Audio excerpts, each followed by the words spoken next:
आजरा येथे गंगाचंद्र साहित्य मंचचा काव्य पुरस्कार सोहळा उत्साहात संपन्न। 62व्या लग्न दिनानिमित्त पाटील दाम्पत्यांचा विशेष सत्कार। साहित्य आणि संस्काराचा अनोखा संगम। आजरा तालुक्यातील घाटकरवाडी येथील गंगाचंद्र साहित्य कला सेवा मंच यांच्या वतीने आयोजित करण्यात आलेला काव्य पुरस्कार 2026 सोहळा आजरा येथील चैतन्य सांस्कृतिक सभागृहात उत्साहपूर्ण वातावरणात पार पडला। साहित्यिक, कवी आणि साहित्यप्रेमींच्या उपस्थितीत झालेल्या या कार्यक्रमात साहित्य, संस्कार आणि कौटुंबिक मूल्यांचा अनोखा संगम अनुभवायला मिळाला। कार्यक्रमाच्या अध्यक्षस्थानी ज्येष्ठ नेते जयवंतराव शिंपी उपस्थित होते, तर साहित्य अकादमी पुरस्कार प्राप्त साहित्यिक सलीम मुल्ला प्रमुख पाहुणे म्हणून उपस्थित होते।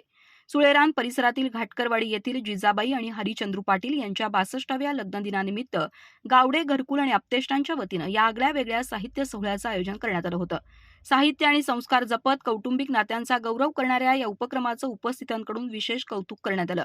दीप प्रज्वलन, पुस्तक पूजन, वृक्षपूजन आणि मान्यवरांच्या औक्षणानं कार्यक्रमाची सुरुवात झाली। यावेळी पाटील दाम्पत्याचा विशेष सत्कार करण्यात आला। गंगाचंद्र साहित्य मंचाचे अध्यक्ष तथा range forest officer Datta Patil यांनी प्रास्ताविकातून कार्यक्रमामागील भूमिका स्पष्ट केली।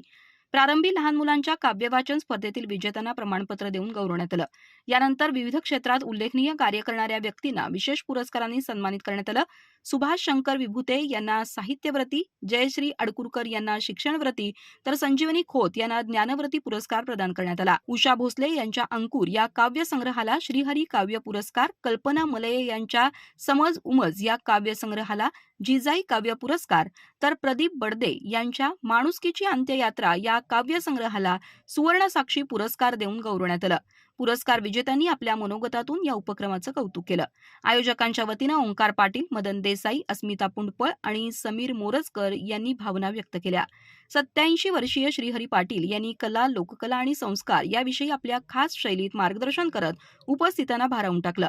प्रमुख पाहुणे सलीम मुल्ला यांनी निसर्ग आणि नातेसंबंध यावर विचार मांडले।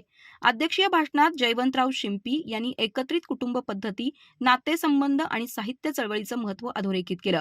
कार्यक्रमाचं प्रभावी सूत्रसंचालन आणि आभार प्रदर्शन गंगाचंद्रच्या सचिव वैष्णवी पाटील यांनी केलं। त्यांच्या सूत्रसंचालनाला उपस्थितांनी विशेष दाद दिली। या साहित्य सोहळ्यासाठी विवेक, अनामिका, मयूर, गंधर्व, पूजा, अक्षय आणि सागर यांनी विशेष परिश्रम घेतले। गावडे, घरकुल आणि घाटकरवाडीतील स्नेही आणि आप्तेष्ट मोठ्या संख्येने उपस्थित होते। अधिक माहिती आणि ताज्या घडामोडींसाठी आजच आमचे चॅनल सबस्क्राईब करा।